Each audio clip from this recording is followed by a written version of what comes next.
Hey guys. Well, it seems like race relations have only continued to deteriorate since last we spoke. Um, just in the past month or so, last month on August 9, there was a 5-year-old white child who was executed at point blank range by a black neighbor. And, a few days later in Maryland, on the 12th of August, a lady judge gave two black teens ridiculously light sentences. One got probation and anger management, and the other got community service, I think, over an incident where they murdered a middle aged white man at a fair in Maryland over $1. They came up and asked him for $1, and he refused to give them $1. And so they attacked him and knocked him out, and he died subsequently. And then they spat on him and did a little dance and ran off.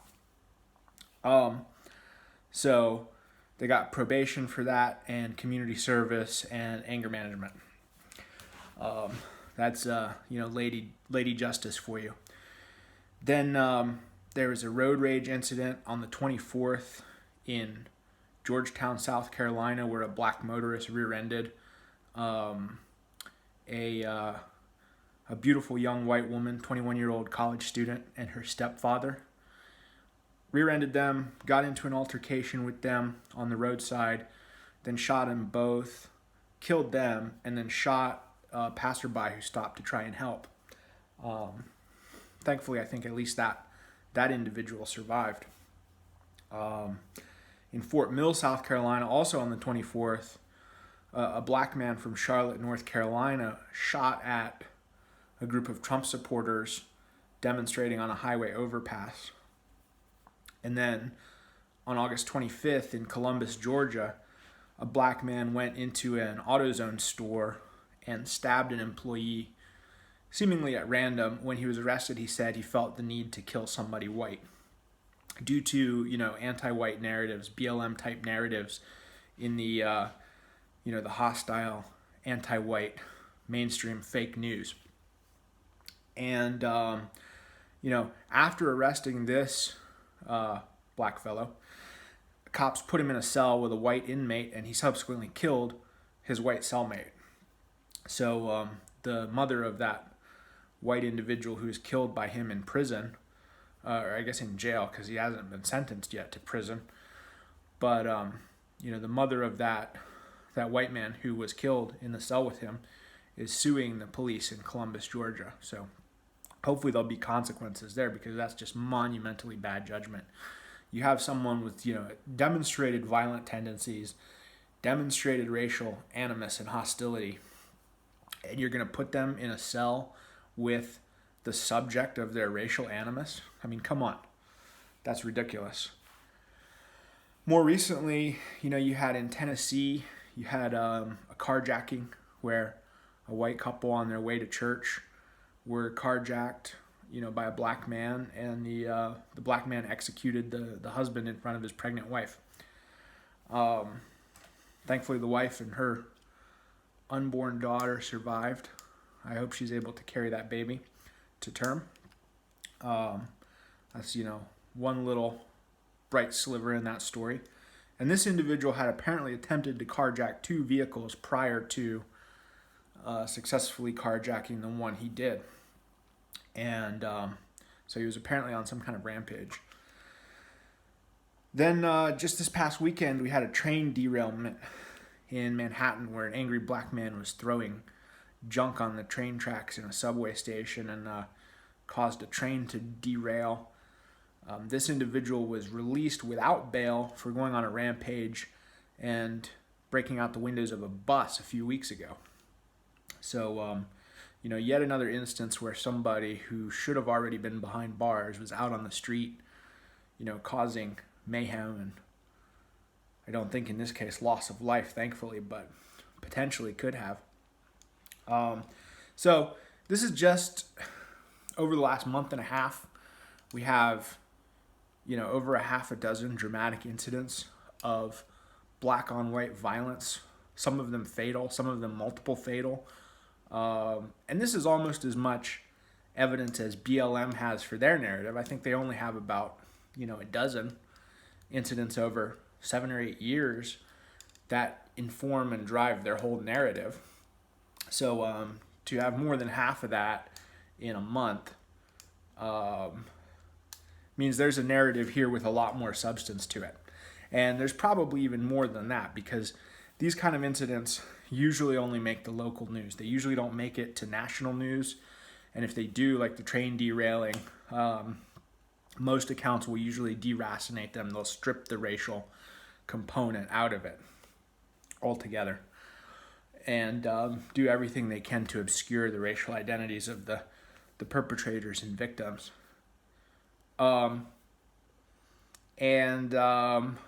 We can see that a lot less has motivated the BLM protests and riots. It's now over 200 riots, I think, since the George Floyd incident in dozens of different cities. Violent riots, including murders, including looting, including arson. So a lot less than that has motivated all of these BLM riots. And by a lot less than that, I mean, those riots in particular were motivated by one instance. And that instance was put into context, into a context created by the mainstream media, the fake news, based on half a dozen or a dozen incidents over 6 or 8 years. So it's a fairly tenuous narrative. It's not a narrative that can be found in the statistics. If you look at incidents of police violence, yes, there are tragic incidents. Yes, there are, abuses and overreaches at times. There doesn't appear to be a strong racial component to that. And, statistically, it's not even a very large phenomenon. So the BLM narrative that racist cops are going around murdering black people just because they're black, it doesn't have any real substance to it. It's a fake narrative created by, a misuse of a handful of anecdotal cases, most of which don't even fit the narrative, because, they always try to shoehorn it into this narrative and say it was racially motivated or whatever, but there's no evidence that, let's say there was any racial component to the George Floyd incident. There just isn't any evidence of that. And in other cases, like the guy who shot Philando Castile, I believe, was not even a white cop. I think it was a Hispanic cop. And in the Freddie Gray case in Baltimore, like half of the cops were black. So it doesn't even have to fit the narrative in order to become one of the anecdotes that, prop up the narrative. So where am I going with all this? Well, provocations like these that I just listed oftentimes in the past resulted in collective retaliation, not only against the perpetrators, but against their whole communities. Because when you hear about stuff like this, there is like a visceral rage that these provoke. And, especially in the Maryland case, where there was a total miscarriage of justice, and basically, these guys got let off with nothing, a slap on the wrist. At least in the other cases, there's going to be some legal consequences, some fairly severe legal consequences for the perpetrators. But in some of these, like, killing multiple people without provocation, it just doesn't seem fair that there's only one perpetrator to retaliate against. And in the past, there was often a collective retaliation. White people can chimp out too. That's something that's happened in the past. There have been white race riots in, for example, Tulsa, Oklahoma, or Forsyth County, Georgia. And what you never hear about in the anti-white sources when they bring these up, they just cast them as, cases of unprovoked white aggression. But what you never hear about in those sources is that they all have concrete provocations. They're specific incidents that provoked these white race riots. And basically, they were an act of collective retaliation against these specific incidents. Now, to our modern liberal sensibilities, to our modern, democratic, enlightenment, liberal, even leftist, egalitarian sensibilities, the idea of collective retaliation is abhorrent. It's repugnant. I think it's even against the Geneva Conventions. I'm pretty sure it's in there somewhere. And, everything about recent legal tradition and precedent and everything about, recent moral sensibilities condemns this and holds it as abhorrent to retaliate against anyone except the perpetrator specifically. But, in order to avoid getting into too dangerous territory here, I'm going to abstract this away from particular groups, and I'm just going to make it purely hypothetical. Like, let's say there are two groups of people, Group A and Group B. And Group A, has some collection of genetic variants that make them somewhat likely to fly off the handle and randomly kill members of Group B. And it's not 100% chance, but let's say it's a probabilistic chance.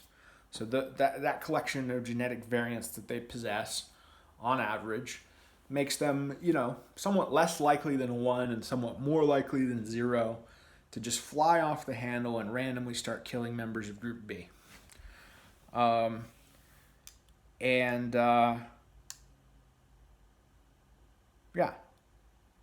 let's say that is the case. And then members of Group B, their moral values prohibit them from retaliating against anyone except the actual perpetrators of crimes.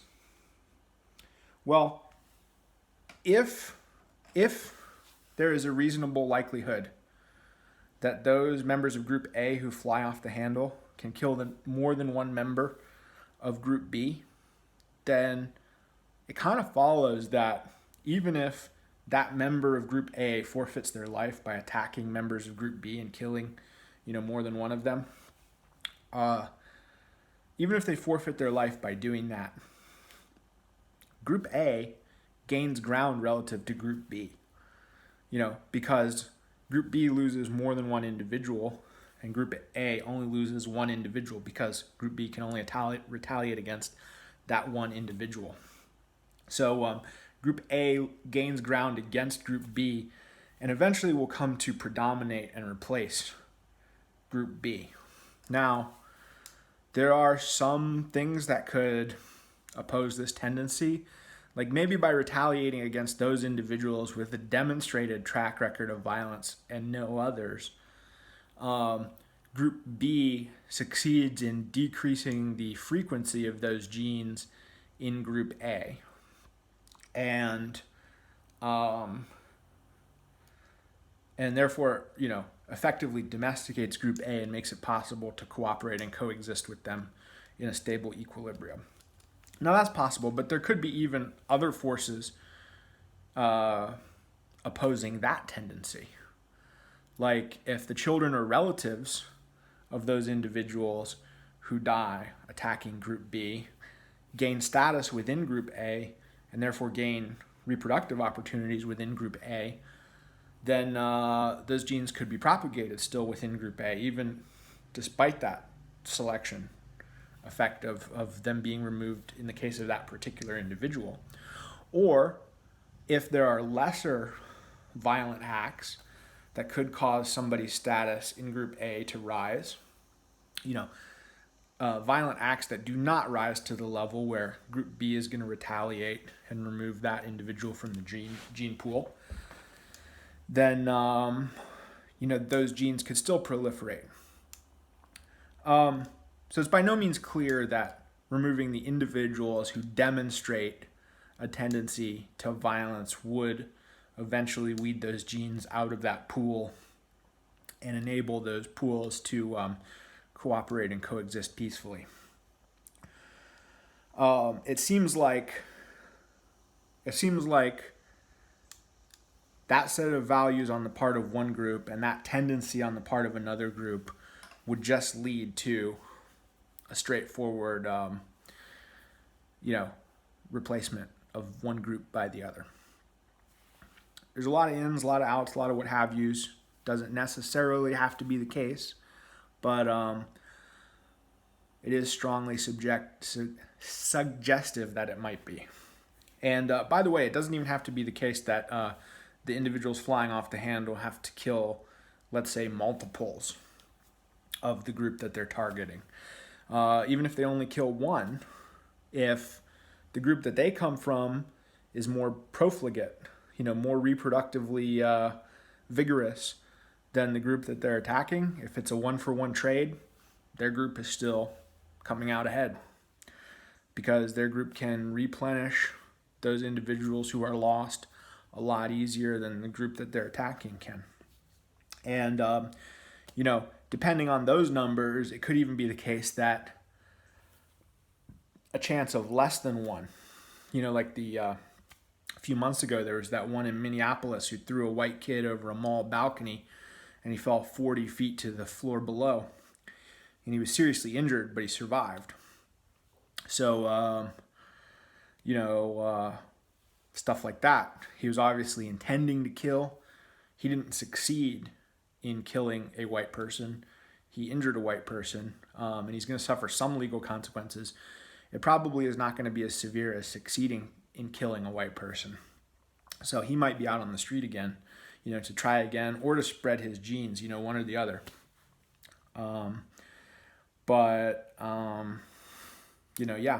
It looks like,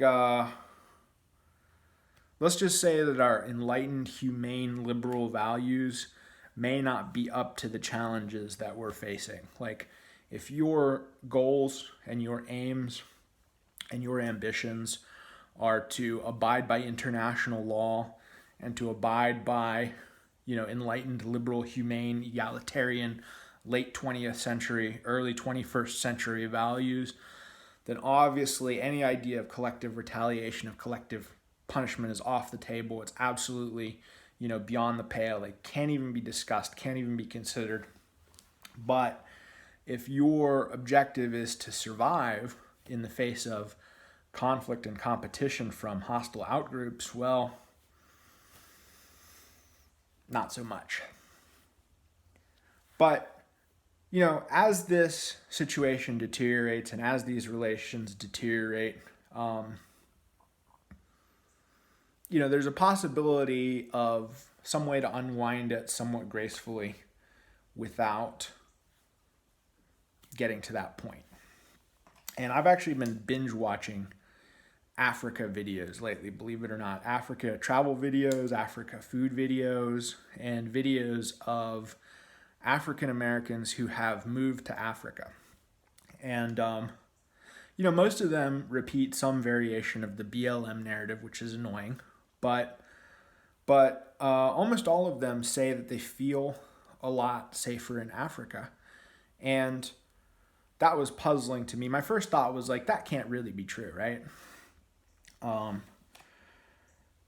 Maybe there's some sense in which subjectively they feel like it's true, because they're surrounded by people that look more like them, and, there's not some kind of like outgroup threat or like racial tension or whatever.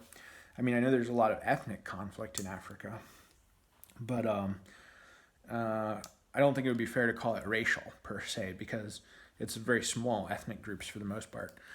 But I went and looked it up, and most of these videos are coming out of Ghana, and Ghana started aggressively courting African Americans back in 2019. They called it the Year of Return, and they started aggressively marketing to African Americans as a destination, not only for travel but for settlement, and have had some success with this apparently. And believe it or not, Ghana has a lower murder rate than the United States, and not just Ghana, but a lot of African countries. Quite a few actually, and the ones that exceed the United States mostly don't exceed it by very much. There are a few, and mostly in southern Africa, that do exceed it by a lot, but most of them only exceed it by, you know, not even double. Anyway, so Ghana, though, lower murder rate than the United States, and our murder rate is not only disproportionately caused by blacks, it also disproportionately falls on blacks. So Ghana isn't just a little bit safer than the United States for blacks, it's a lot safer. Now, it's not because of the police or white people like they all say in the videos about why they left America, but nevertheless, it is a fact, seems to be a statistical fact, that they are safer in Africa than they are in America. Now, they're safer from black people. And I don't know exactly why that is. It could be there's some extrinsic factor that, is related, somehow related to all the violence in America, in Brazil, in Colombia and Venezuela, because there are large black populations there too, and in southern Africa, where the violence is through the roof. All of these are places where blacks live side by side with other races. And then the other country that's notably violent is Mexico. And I'm not sure if that's just an Aztec thing or if there's some African connection too, because even though there aren't a lot of Afro-Mexicans per se, there are a lot of Mexicans with partial African ancestry. So I don't know if that plays into it at all. But all of these places where you have, different races living side by side are notably violent. And in African countries that don't have that, the violence is much less. So maybe there's some kind of extrinsic, like outgroup threat or status anxiety or something that plays into this besides just intrinsic tendencies. Or maybe not. I don't know. I don't have an explanation, but those seem to be the facts as, they can be measured. And one of the objections probably is going to be that, a lot of these countries are pretty poor. Maybe record keeping's not that great. Maybe a lot of murders just go unrecorded or something. That's possible, at least to an extent. I don't know how large an extent that could be. Murder's a pretty hard thing to miss, usually pretty obvious. So I would think that that would be limited.